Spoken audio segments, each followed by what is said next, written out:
Значит, Слава, раньше в твоем проекте были три части психики.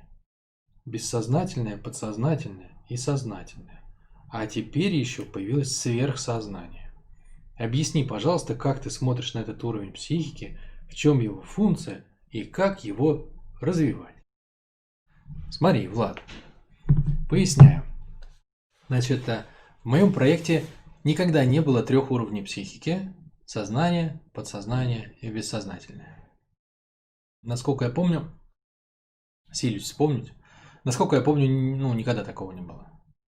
Никогда. У меня всегда все было 2, 4, 8, 16, 32, 64, 128, ну и так далее. Один еще может быть, да, то есть целостность. Целостность может быть, но 3 не было никогда. Вот. Могу сказать, что до того, как я вышел в интернет со своим проектом по саморазвитию, он тогда назывался Mind Reloader, да, перезагрузчик сознания. Вот, я в 2007 году еще, это вообще, когда я серьезно обратился к вопросам, как устроен человек. Еще до всего, вот. Даже до того, как я какие-либо тренинги в интернете там увидел, стал что-то читать, смотреть, это я делал по книжкам личной эффективности в основном. Там всякие Брайан Трейси, Стивен Кови, там по продажам, по личной эффективности, Глеб Архангельский, тайм-менеджмент. Ну, их просто море было всяких там, начиная с Наполеона Хилла. Вот. И я думал, что истина там, да, я думал, что истина в книжках по личной эффективности. А там, кстати, часто упоминают вот подсознание, сознание, да, бессознательное. Ну, не часто, но бывает. И я даже написал свою книгу тогда. Она называлась «Шахматы жизни». В 2007 или 2008 году. Вот. Я в этой книге изложил все, что я вот накопил за все годы своей жизни в понимании человека. У меня там, кстати, даже было 8 типов людей. Но это, конечно, совершенно не имело никакого отношения к тому, что сейчас. Я просто взял тогда ось Y, ось X, Y и Z, да, как в математике. И по трем осям разложил, и получилось 8, по сути дела, 8 кубиков. Вот, ну, короче, если честно, бред сивый был. Ну, если вот сейчас смотреть. Никакого отношения к истине это не имело. Вот это был последний раз, когда я рассматривал что-то. Ну, у меня не было системы, да, то есть я там где-то у меня было 3, где-то 4, где-то 5 категорий, где-то 2.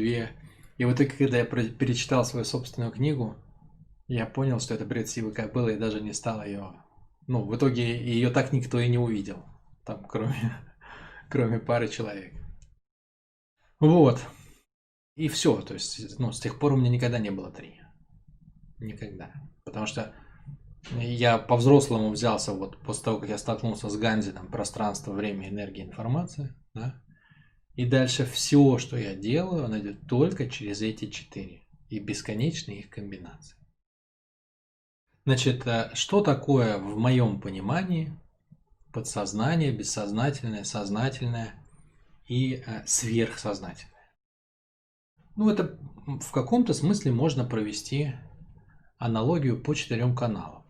Да? 4 канала в нашем проекте, я напомню, это врожденные, но изменяемые свойства. Врожденные, изменяемые. Вот, например, есть вектора. Это врожденные неизменные свойства. Вы ничего не можете с ними сделать. Вы можете их только узнать и понять. Да? Вот. Вектор – это набор врожденных талантов. Есть музыкальный слух или нет? Что с этим можно сделать? Ничего. Ничего. Либо есть, либо нет. Либо беременна, либо не беременна. Либо мальчик, либо девочка. Все, что можно сделать, это только узнать о том, что тебе это дано. Да, вот как потенциал. То есть это либо есть, либо нет. И это врождено. Весь танец, который дальше происходит по поводу музыкального слуха, например, да, или любого другого свойства. Свойства, например, такого, как умение ограничивать себя, дисциплина, или гибкость, или подвижность. Все это делается уже другими свойствами. Да? То есть, чтобы что-то в себе воспитать, развить, да, Мы уже не можем само свойство как-то изменить, но мы можем изменить мысли касательно этого свойства, чувства касательно этого свойства, ощущения касательно этого свойства, цели какие-то об этом свойстве поставить. Да? И произойдет развитие врожденного свойства. Музыкальный слух дан, вы можете его развить, можете не развивать. Он в любом случае вам дан. Вот дан, не дан – это одно. Это врожденное, это неизменное. На это невозможно повлиять. Ничего нельзя сделать, чтобы он вдруг исчез, если он есть, музыкальный слух. Ну, способность, да, способность. И ничего нельзя сделать, чтобы он появился, если его нет. Вот. Но если в зачатке это есть, да, то вы можете это развить. То же самое с растениями, например. Вот у вас есть зернышко желудя, например, да. Вы ничего не можете сделать, чтобы оно превратилось у вас в шишечку еловую. Совершенно ничего. Без вариантов. Ничего. Потому что у вас есть зернышко желудь. Ну, желудь, короче, да? Желудь. Вот. Но вы можете развить или не развивать этот желудь. Вы можете посадить его в землю, он даст всходы. Можете засунуть его в песок, он ничего тогда не даст. Можете съесть, ну и так далее. Пожарить можете, угостить кого-нибудь. Вот. Вот то же самое со свойствами. Да? Одно дело у вас желудь или еловая шишечка. И другое дело, что вы с этим сделали. Вот это уже каналы, да, в нашем проекте. Так вот, этих каналов у нас 4. Это тело и ощущения, нижний канал, самый первый канал. Чувства и эмоции – это второй канал. Третий канал – это роли, цели, управление, да, своей жизнью, сознательное. И четвертый канал – это мысли. Вот, соответственно, можно условно договориться, что тело – это бессознательное.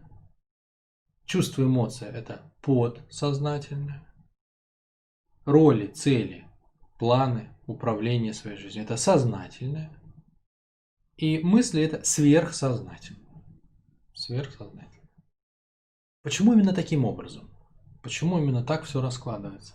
Понимаете, вся жизнь человека, она сводится к тому, чтобы он умудрился управлять своей жизнью. Да? Жизнь сводится к ее управлению, по большому счету. Понимаете? И совершенно это разные жизни, когда тебя толкают со всех сторон обстоятельства, там, влево, вправо, и ты, как только это репу чесать остается, куда тебя несет и как. И совсем другое состояние, когда ты точка влияния. Да? То есть, когда что бы с тобой ни происходило, это может быть плохое, там, ну, в смысле, это может противоречить твоим целям или, наоборот, помогать тебе двигаться к ним, но ты решаешь, что ты с этим сделаешь. Жизнь-то может быть любой, да? Нет никакой гарантии, что какой-нибудь там Гитлер не приедет на танке и не начнет в тебя стрелять. Таких гарантий нет. Но ты можешь по-разному встретить это. Ты можешь работать с этим, что-то делать это, или можешь начать убегать от этого. То есть весь вопрос сводится к тому, как мы управляем своей жизнью. Вот от этого и раскладывается, какие бывают силы, да? Бессознательные, подсознательные, сознательные или сверхсознательные. Причем все относительно сознания, да? Обращаю ваше внимание. Значит, что же это за такие силы, да? В этом смысле, если это интересно, мы можем посмотреть на жизнь с вами с какой точки зрения. А как ты научился управляться этими 4 силами? Да? Вот, например, что такое водить машину? Это уметь одновременно справляться, да? С педалями, то есть вперед-назад. Ну, точнее, не вперед-назад, а вперед или остановиться. Да? Газ-тормоз. Газ-тормоз. Это коробка передач, то есть с какой скоростью вперед или назад. Да? Это руль. Это все разные силы, понимаете? То есть сила двигать машину влево или вправо, вперед или назад. И если вы умудряетесь управляться со всем вот этим, еще силой обстоятельств на дороге, да? То есть если вы умеете складывать и раскладывать эти силы, балансировать их в каждый момент времени. Вот вы едете час, в течение часа вам надо балансировать все эти силы. То есть правильно применять то одну силу, то другую, накладывать их друг на друга, да? Понимать в зависимости от дорожной обстановки, надо газку поддать или остановиться. Это все разные силы, которые вы умудряетесь в моменте соединять друг с другом. Ну, это простой пример, да? Ехать по дороге на машине. Вот. А жизнь посложнее немного. Ну, то есть можно точно так же сказать, есть жизненный путь, это дорога, и вы по ней тоже едете. Но силы, которые воздействуют на вас в процессе пути, вот их 4 группы. Это силы бессознательного, это силы подсознательного, это силы сознания и это силы сверхсознания. Вот если вы умеете эти 4 силы балансировать, то вы можете ехать по дороге жизни куда хотите, и вы доедете. Но если вы не умеете их балансировать, вы не умеете водить автомобиль под названием ваша личность. Да? То есть вы не умеете ездить по пространству жизни на своем собственном теле. Вот. Почему тело – это бессознательное? Проще на самом деле начать даже не с тела. Да? То есть проще начать именно с целей, ролей, планов, вот всего, что связано с управлением. Это 3-й канал, и я назвал это сознательным. На всякий случай, вот эта классификация, она моя личная, она ниоткуда не взята, она много с чем перекликается, у людей есть разные системы, вот, больше похожи на это, менее похожи на это, но это то, что я сейчас сообщаю вам, это мои личные выводы, поэтому они ниоткуда как бы не почерпнуты. Да? Я к тому, что как бы открыть книгу и где-то прочитать про это, мне, к сожалению, некуда вас отправить, да? Поэтому, если это интересно, то просто надо раскрывать это дополнительными вопросами. Значит, сознание. Да? Почему именно 3-й уровень сознательный? Потому что, по сути дела, чтобы управлять своей жизнью, мы пытаемся управлять своим телом. И как бы тело, оно, в принципе, послушно для нас. Да? То есть я могу сказать, подними руку. Мне даже говорить не надо, я просто поднимаю руку и все. Да? Могу не знаю, щеку почесать. Еще что-нибудь могу поделать. Вот. И в этом смысле своим собственным сознанием я могу направлять свое тело. Я могу поставить себе цель, например, встать завтра в 10 утра. А могу поставить в 5.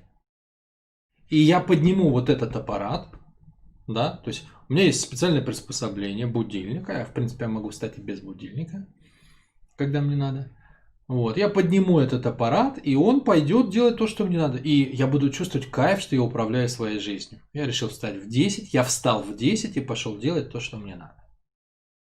То есть идеальная ситуация какая? Аппарат, тело, да, и, соответственно, все его ресурсы, его таланты, его способности, они в моем распоряжении. Я направляю их туда, куда хочу, и таким образом я сознательно управляю своей жизнью. Вот это и называется 3-й уровень, 3-й канал, как способность управления. Да? Поэтому там в этом канале у нас что? Цели, планы, намерения, шаги, вехи, роли. Это все вот про управление. Про управление. Решил, пошел, сделал. Но иногда бывает так, что удивительным образом я сталкиваюсь с тем, что тело что-то делает, а я не просил его об этом. Понимаете? То есть, например, мне надо, не знаю, встать в 10 утра и пойти, например, на встречу с каким-нибудь бизнес-партнером. Да? А мое тело при этом, не знаю, не выспалось. Так бывает. Вот взяло и не выспалось. Не удалось мне лечь вовремя. И оно не отдохнуло. И я чувствую усталость. И в этот момент я понимаю, что моя сила, да, то есть сила моего сознания, сознательная, оно ведет меня навстречу, но какая-то другая сила меня клонит в сон. И я понимаю, что, оказывается, в моей жизни есть не только те силы, которыми я управляю, да, а есть совершенно другие силы, которые управляют моим телом помимо меня. Например, тело хочет есть. Хочу я этого или нет? Это несознательный процесс. Это работает. Хочу я, не хочу, когда я хочу, когда я не хочу. У него свой ритм есть, понимаете? То есть мне как бы природа подсказывает.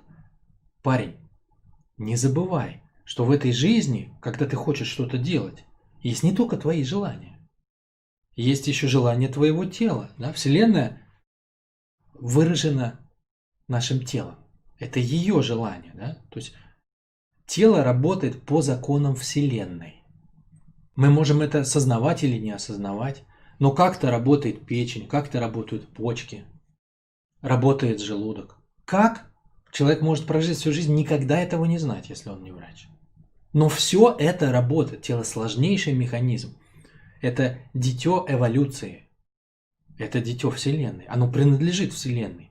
И если вы не соблюдаете правила, которые задает Вселенная, то вы не сможете пользоваться телом. Потому что тело дается вам в аренду только на тех условиях, что вы сознательно не будете портить бессознательное. Это работает вне вашего сознания. Могут человека дубиной по голове, не дай бог, ударить. И сознание не работает. Все, больше нет его вообще.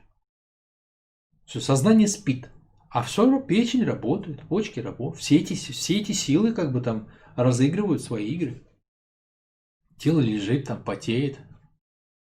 Еще что-нибудь, там живот урчит. А человек вообще даже не в курсе, что это происходит. Вот, поэтому мы обнаруживаем, что не так все просто. Не просто ты родился и силой своего сознания ты направляешь себя к целям. Тебе надо учитывать те силы, которые заложены изначально в твое тело. И этими силами не ты управляешь, этими силами управляет природа. Поэтому выясняется, что чтобы это тело куда-то пошло, у него нет просто командира. Вот как человек внутренний, он всегда себя осознает командиром тела, да? Внутренним решателем. Типа я решил, я пошел и сделал. Это не так. У вас совет директоров там. И знаете, кто главный в совете директоров? Представитель Вселенной.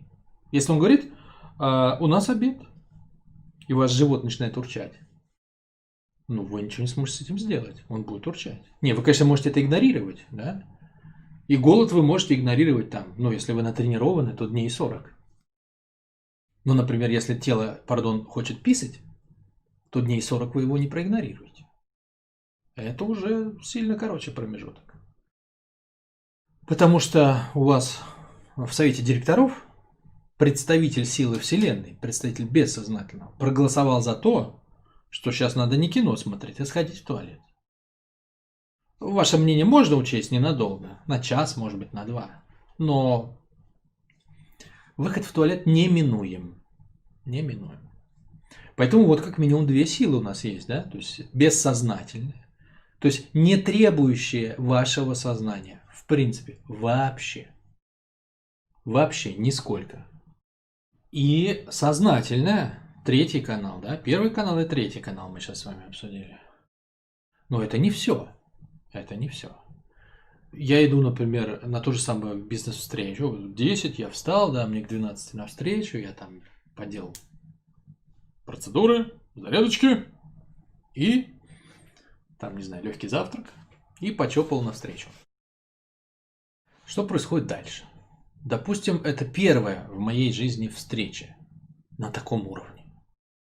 И я чувствую, что я еду на машине, ну, у меня какой-то диалог начинается внутри. Какое-то волнение, я думаю, что я скажу, там, как, где, а какие аргументы, а если так, а если вот с этой стороны, а если с вот той. Какое-то сомнение, беспокойство начинает, волнение, да. И тут я обнаруживаю, что есть еще какая-то сила. Ведь бессознательному все равно, что у меня там встреча, не встреча, вот тело, желудок, печень, почки, голод, туалет, это все, в принципе, это все работает ему без разницы, что вы там делаете. Это просто условия игры. Все, что сознательно вы можете делать с бессознательным, это слушаться. Все, только слушаться. Больше ничего. Вы ничего не можете больше сделать. Ну, иногда не слушаться и оттягивать момент, чтобы послушаться. Да? То есть можно ненадолго отложить там основные процессы. Но не все, кстати. Дыхание вот можно отложить не больше, чем на минуту. Ну, без подготовки. Вот.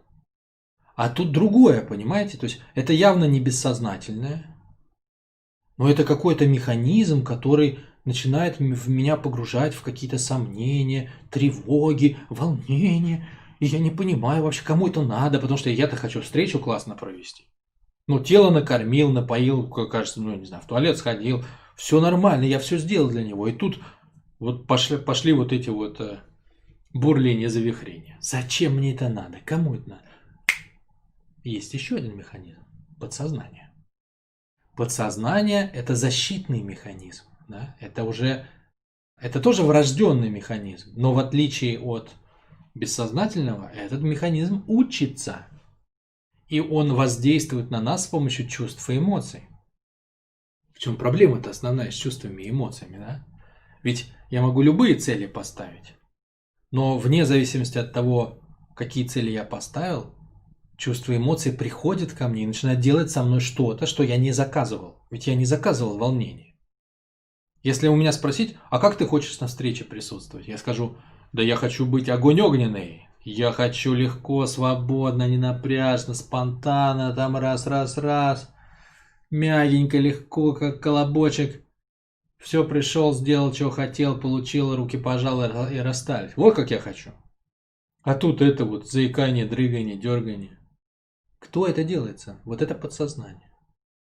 Вот это подсознание. У него совершенно свой механизм работы. Если бессознательное – это представитель интересов Вселенной, то подсознательное – это ваш индивидуальный, обучаемый защитный механизм, который вкидывает вам эмоции изнутри. Вот я не договорил, проблема с эмоциями обычно в чем? С тем, что мы не можем ими управлять. Эмоции глубже, чем я могу достать своим сознанием. Их рождает вегетативная нервная система. И поэтому я не могу управлять ими с помощью головы. Я могу только сидеть и проклинать, почему это со мной происходит. Почему руки трясутся, когда мне надо выглядеть уверенно. Вот это я могу, да. Но научиться управлять эмоциями очень большая и серьезная наука. Хотя в нашем проекте вы можете ее освоить без проблем. Четко, конкретно вы сможете обуздать этих коней, да? Но это не просто. Для человека это вызов, всегда вызов. На протяжении всей его истории это был вызов. Преодолеть свой страх, идти на боль, выходить из зоны комфорта. Все про эмоции. Все про эмоции. Бессознательному это не надо, тело дышит, тело ест, его это не особо волнует. А вот сознанию это очень мешает, ведь все хотят успеха, денег, счастливых отношений. Поэтому вот она третья сила. Третья сила. Ну, третья в смысле вот по порядку, как мы разбираем, да, если смотреть по каналам, то это второй канал.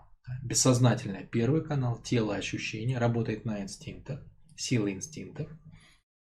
Подсознательное – это чувства и эмоции, это сила вашего защитного механизма, ну, можно сказать, рептильного ума, или в терминах дианетики Хаббарда это сила реактивного ума.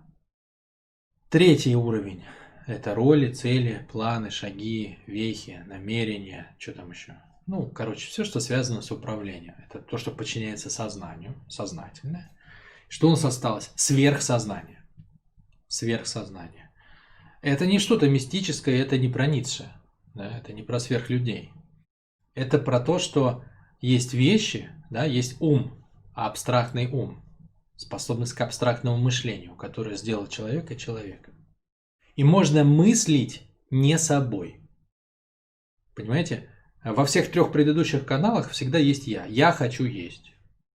Я хочу есть. Это как бы мысль, рожденная первым каналом. Телом, то есть, да? Или там, я что-то люблю или не люблю. Или я волнуюсь, или я спокоен. Это мысль, рожденная вторым каналом. Она пришла из чувства и эмоций. На самом деле там нет мысли. Это просто чувства и эмоции, облеченные в слова. Я хочу на этой встрече заключить сделку на $10 000. Это мысль из третьего канала. На самом деле это животное желание, да, то есть это сила моего управления своей жизнью. Это сила, как она есть вообще. Человек называют сильным, если он способен ставить цели и двигаться к ним. Но это опять-таки это не мысли. Да? Вот мысль, она абстрактна, в ней нет себя. Понимаете, в мысли нет себя. Например, все в мире принадлежит к физическому или не физическому. Тут нет меня. Это просто как устроен мир. Да? Что есть конечное и бесконечное.